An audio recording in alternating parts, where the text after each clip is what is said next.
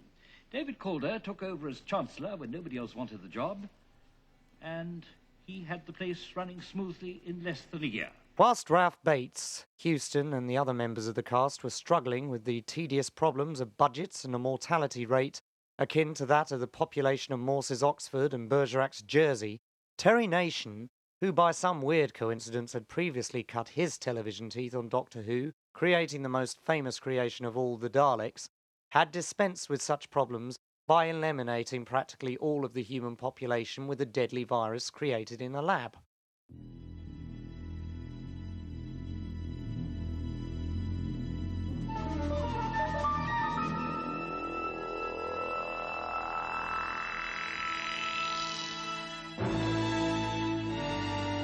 Those who believed such viruses as AIDS and ME had their origins from man's mad propensity for self-destruction may find succour here. However, Nation's concept, which went on to become the long-running series Survivors, dealt with, would you believe it, the survivors of this man-made plague. Technophobes should also find encouragement as the cities filled with disease forced all those remaining to make new lives in the country. The story follows the attempts of one group to create the Rousseau-esque Garden of Eden, finding only one problem continually getting in their way: human nature. It seems to me that we have no choice. What?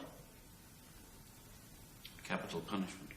Punishment for what, for God's sake? The man's a mental defective. Exactly.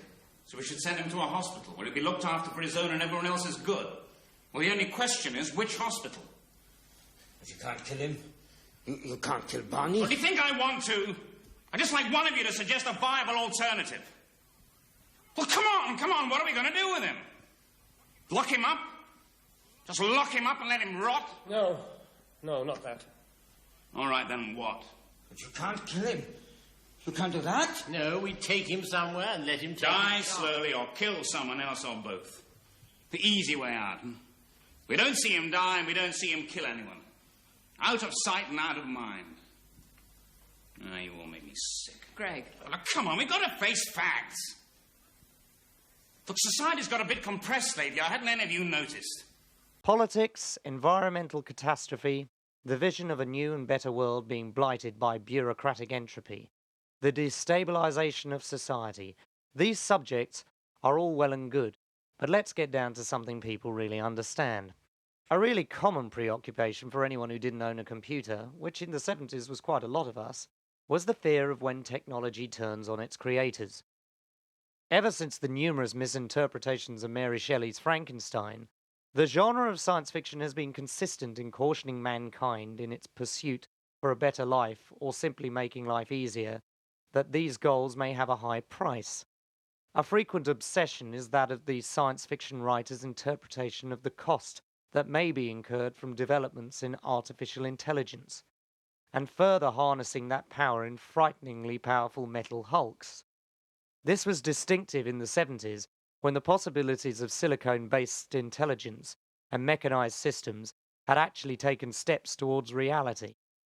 Although often the lack of television sci-fi budgets possibly prohibited the level of anxiety the writer wished to create by some of the more ludicrous creations coming out of the Blue Peter-style special effects department. In fact, the greatest fear was that these things would come to reflect ourselves with all of man's acquisitive and pernicious behaviour. So it is little wonder that the most effective creations were those that had the features of something alien with unlimited power, but displaying humanoid features and characteristics. Acknowledge. Orders accepted. Orders accepted. I understand. I understand. Then go, brother. You are one of us now. Go now, or I will destroy you all. I don't think I can stand that robot much longer, Zaphod. The Encyclopedia Galactica defines a robot as a mechanical apparatus designed to do the work of a man. The marketing division of the Syria Cybernetics Corporation defines a robot as your plastic pal who's fun to be with. Your plastic pal who's fun to be with. The Hitchhiker's Guide to the Galaxy defines the marketing division of the Syria Cybernetics Corporation as a bunch of mindless jerks who'll be the first against the wall when the revolution comes. But where in all of this was the common thread of popular science fiction from H.G. Wells' War of the Worlds to Star Trek and the early days of science fiction on the big screen? Alien invasion. These esoteric fears displayed in the previous material were all very clever, but for many people the need to have a comforting fear of something entirely evil that is coming to get us and is indiscriminate about its victims, a sort of harking back to the camaraderie of the Blitz, was what many audiences actually wanted. Unfortunately for those audiences who require such easily identifiable villains, most writers in the 70s had had enough of such obvious devices. Much of the spirit of the cautionary tales seems a little naive in today's world. In fact, all the common preoccupations of this era are around, but audiences are probably weary of the topics, realizing that the underlying realities are greyer and harder to define than these attempts at addressing the issues suggest. One sci-fi series gave the alien conspiracy-hungry audience something of a frisson to an earlier period in science fiction. Our old friend Quatermass, who returned in the form of Sir John Mills. The final incumbent was again pitting his wits against some extraordinarily powerful alien force. Of course, being made in 1979, the series did not escape the heavy-handed emphasis of the collapse of the Western capitalist way of life and the paralyzation of the world powers such as the United States and Russia, would you believe? But essentially the plot returns to Nigel Kill's consistent obsession with the occult being connected with an alien presence on Earth, and maintains in this the last of the Quatermass stories, which is unsubtly titled Quatermass the Final Solution, that an extraterrestrial force is responsible for the anger of youth and the breakdown of society, whilst it harnesses all the energy that this produces.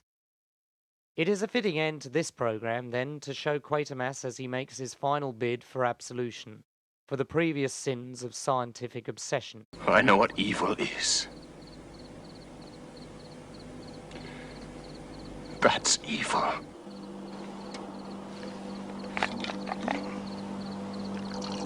Perhaps evil is always something else is good. Perhaps it's a cosmic law. Satan. The enemy.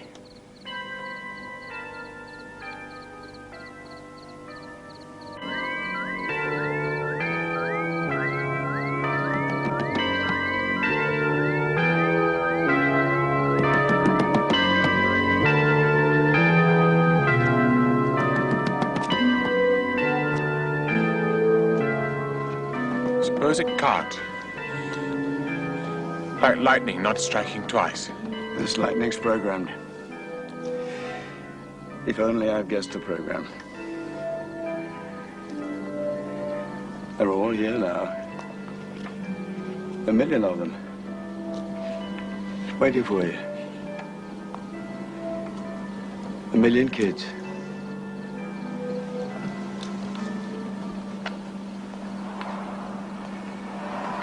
You came yesterday, 5,000 years ago, tasted them, found them good, and came again today. So come now. Come.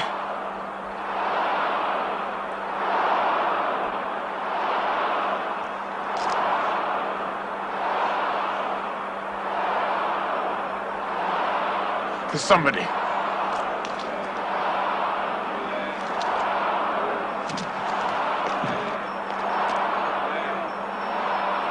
There are more of them.